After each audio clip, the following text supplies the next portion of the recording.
నమస్కారం, welcome to I dream. నేను మీ విజేత.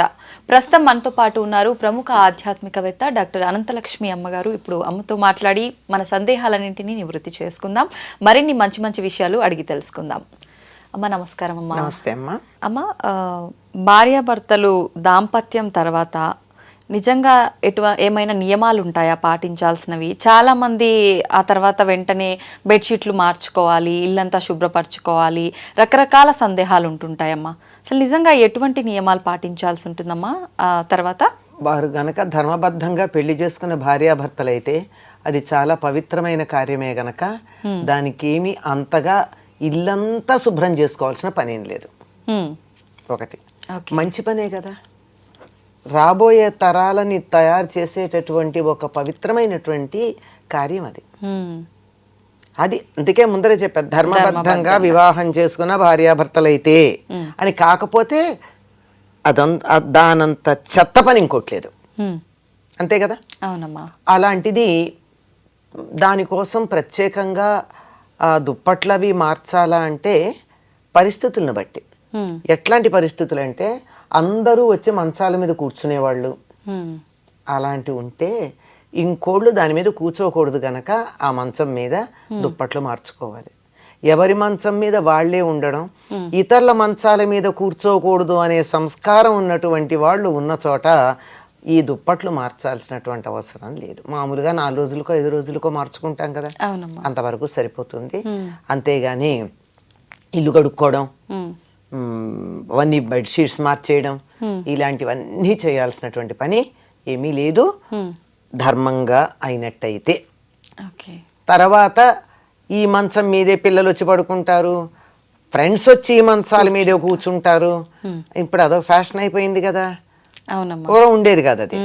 అలాంటి ఉన్నప్పుడు మాత్రం మార్చుకోవాలి, లేకపోతే అక్కర్లేదమ్మా. తర్వాత ఆడవాళ్ళు తల స్నానం చెయ్యాలి, అలాంటివి ఏం లేవు.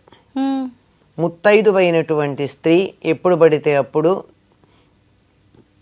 తల స్నానం చెయ్యకూడదు. ఎప్పుడు చేసినా అభ్యంగన స్నానమే చెయ్యాలి.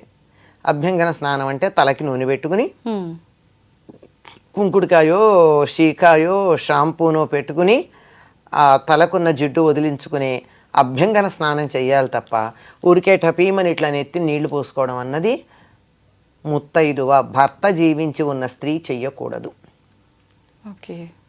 అది చాలా అశుభం. అమ్మ, మరి ఇప్పుడు అలా మార్చాలి అయితే పురుషులు మాత్రం తప్పనిసరిగా తల స్నానం చేయాలి. ప్రతినిత్యం చేయాలమ్మా పురుషులు? ప్రతినిత్యం చేయాలి. అసలు మామూలుగా చేసేవాళ్ళు పూర్వం. అలా చేయకపోయినా నా జుట్టు పాడవుతుంది అనుకునేటటువంటి వాళ్ళు ఉన్నా ఈ సందర్భంలో మాత్రం తప్పనిసరిగా చేయాలి. ఓకే అమ్మ, అంటే ధర్మబద్ధంగా పెళ్ళైన భార్యాభర్తలు అయితే మార్చాల్సిన అవసరమే లేదని చెప్పారు. ప్రతినిత్యం ఇంట్లో దీపారాధన చేసే అలవాటు ఉన్న వాళ్ళు ఉంటారు. ఇలా మార్చకుండా ఉన్నప్పుడు ఇంట్లో దీపారాధన చేయడం బెడ్రూమ్ లో కదమ్మా. బెడ్రూమ్ పక్క మంచం ఎక్కడ ఉంటుంది, పడగదిలో ఉంటుంది, వంటింట్లో ఉండదు. అంచేత అలాంటిది ఏం లేదు, తప్పేమీ లేదు. ఆడవాళ్ళు మాత్రం తల స్నానం చేయక్కర్లా. మగవాళ్ళు మాత్రం దీపం పెట్టాలన్నా పూజ చేయాలన్నా ఏం చేయాలన్నా తల స్నానం చేయాలి. ఓకే, తప్పనిసరిగా. వాళ్ళ అంటే ఆడవాళ్ళకి తప్పేమీ లేదు, స్నానం చేయాలి. ఓన్లీ స్నానం. ఎట్లాగో రాత్రి పడుకున్న బట్టలతో వంటింటోకే వెళ్ళాం సాధారణంగా. అవునమ్మా కదా. ఈ రోజుల్లో అయితే కుక్కర్ పెట్టి పళ్ళు తోముకునే వాళ్ళు ఉన్నారు అనుకోమ్మ, చాలా మంది కదా. అట్లా కాకుండా చాలా వరకు ఇప్పటికీ కాదు కాఫీ వరకు పాచి బట్టలతో అలవ్ చేస్తున్నారు, కాఫీ టీలు. అంతే. తర్వాత వంట దగ్గరికి వచ్చేటప్పటికి సాధారణంగా 190% మంది ఇంకా వంట చేయడం మాత్రం రాత్రి పడుకున్న బట్టలతో చెయ్యటం లేదు.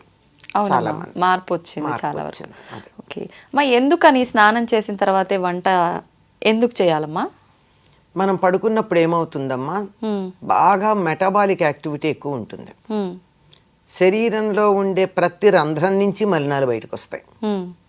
కళ్ళు పళ్ళు ఇలాంటివన్నీ కడుక్కుంటాం కదా, కానీ ఈ రోమకూపాల్లోంచి కూడా స్వేదం బయటకు వస్తుంది. అవునమ్మా. అలాగే వెళ్ళి వంట చేస్తామా? ఆరోగ్యానికి మంచిదా? కాదు. అది చెప్తారు, ఎక్కువగా మనిషికి చెమట పట్టేది రాత్రి పడుకున్నప్పుడే, చాలా పడుతుంది. అందుకే ఒక్కళ్ళు మంచం మీద పడుకున్నట్టయితే మార్క్స్ ఉంటాయి, వాళ్ళు పడుకున్న మార్క్ లాగా కనపడుతుంది. అవునమ్మా. అంటే ఈ మధ్య కాలంలో పడుకునేటప్పుడు కొంచెం వస్త్రాలు తక్కువగా వేసుకుని పడుకునే అలవాటు వచ్చింది, అందువల్ల మార్క్ కనపడుతూనే ఉంటుంది, అందువల్లే అలా పడుకోకూడదని కూడా చెప్తారు.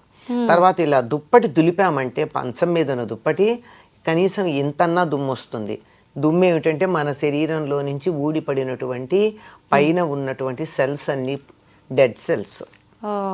ఇలా ఉన్నటువంటి ఈ స్థితిలో అలా చేసిన దానికన్నా హాయిగా స్నానం చేస్తే అసలు ముందు మనసు హాయిగా ఉంటుంది, శరీరం హాయిగా ఉంటుంది, ఈ మాలిన్యాలన్నీ వదిలిపోయి హాయిగా ఉంటుంది. అలా హాయిగా అయిన మనసుతో వంట చేసినప్పుడు తిన్నవాళ్ళకు కూడా సుఖంగా ఉంటుంది. వంట కూడా రుచిగా ఉంటుందమ్మా. వంట చేసే వాళ్ళ మనస్సును బట్టి రుచి వస్తుందమ్మా. నిజమమ్మా.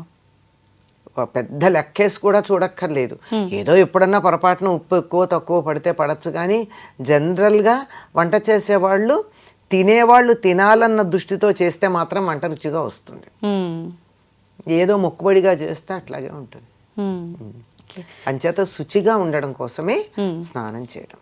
ఓకే అమ్మ, ఇప్పుడు ఆడవాళ్ళు తల స్నానం అవసరం లేదని చెప్పారు, కానీ అనుకోకుండా మనం బయటికి వెళ్ళినప్పుడు ఎక్కడికో అంటే ఆధ్యాత్మిక పరంగా వెళ్ళాల్సిన సందర్భాలు ఉంటాయి, అట్లా అనుకోకుండా వెళ్ళాల్సి వస్తుంది, తెలియకుండా వెళ్ళిపోతుంటాం ఒక్కొక్కసారి. అట్లాంటప్పుడు తల స్నానం చేసి పెడతామమ్మా. ఖచ్చితంగా. ఇప్పుడు కొంతమంది తెలియకుండా కూడా మన ఇంటికి వస్తూ ఉంటారు, అనుకోకుండా కూర్చుంటారు, మనం వాళ్ళకు వద్దు అని చెప్పలేము. అంటే వాళ్ళు అశుచిగా ఉన్న వాళ్ళని మీ ఉద్దేశం, అంతే కదా? అట్లాంటప్పుడమ్మా, అందుకేనమ్మా ఇళ్లల్లో పూర్వకాలం కుషన్స్ ఉన్న సోఫాలు వేసేవాళ్ళు కాదు. కొయ్య కుర్చీలకి ఏం తప్పే ఉంది, ప్లాస్టిక్ వచ్చి పెడతారు, అంతే అయిపోతుంది.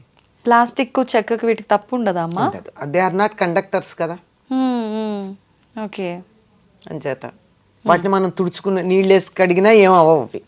అంచేత వాళ్ళు వచ్చి వెళ్ళిన తర్వాత మనకేం సమస్య లేదు. మనకి తెలిస్తే కాస్త పసుపు నీళ్ళు చల్లుకుంటాం వాటి మీద, లేకపోతే మనం చేయగలిగింది ఏం లేదు. అది వాళ్ళకు ఉండాలి, ఎవరికి వాళ్ళు. పైగా మనం పూజలును పారాయణలు జపాలు లాంటివి కుషన్స్ ఉన్న వాటిల్లో కూర్చొని చేయకూడదని చెప్పడానికి కలిగిన కారణం అదే. ఓకే. ఎక్కడ పడితే అక్కడ చేయం కదమ్మా, పారాయణ చేస్తున్నాం, ఏదో రకరకాల పారాయణలు చేస్తున్నారు కదా ఈ మధ్య. ఆ చేసేటటువంటి పారాయణ చేసేటప్పుడు మనం శుచిగా ఉతికి ఆరేసినటువంటి వస్త్రం కట్టుకుని అంతే, అంతకు చాలమ్మా. మడి అంటే పూర్వకాలం లాగా తడి బట్టలతో ఆరేసుకుని తడి బట్టతో వెయిట్ చేసి అది ఎండాక తెచ్చుకుని కట్టుకుని అట్లా అక్కర్లేదు. మనం ఆరేసుకున్నటువంటి చక్కగా శుచిగా ఉతికి ఆరేసుకున్నటువంటి వస్త్రం కట్టుకుని చేసుకోవచ్చు. అలా చేసుకునేటప్పుడు కుషన్స్ ఉన్న చోట కాకుండా కొయ్య కుర్చీలు వాటిల్లో కూర్చొని చేసుకుంటే మంచిది. నేల మీద ఒక చాపో ఏదో వస్త్రం వేసుకుంటే బెటర్ కదమ్మా. ఇంకా అది బెటర్. అంటే కూర్చోలేరేమని భయానికి చెప్తున్నా. నేనైతే పీట మీద సౌకర్యం కల్పిస్తున్నారు. నేను పీట మీద కూర్చొని చేసుకుంటా పూజ గాని పారాయణలు గాని. కూర్చోగలిగితే దానంత ఉత్తమం లేదు. పైగా అలా కూర్చున్నట్టయితే బాస్పెట్టేసి కూర్చున్నట్టయితే ఆరోగ్యానికి కూడా మంచిది.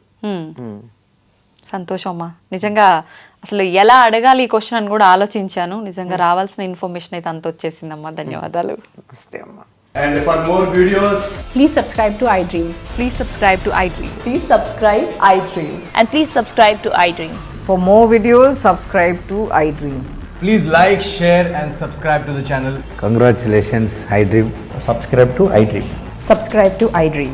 So subscribe to iDream Media. iDream ki iDream team andarki huge congratulations. Please subscribe iDream Media. Please subscribe to iDream.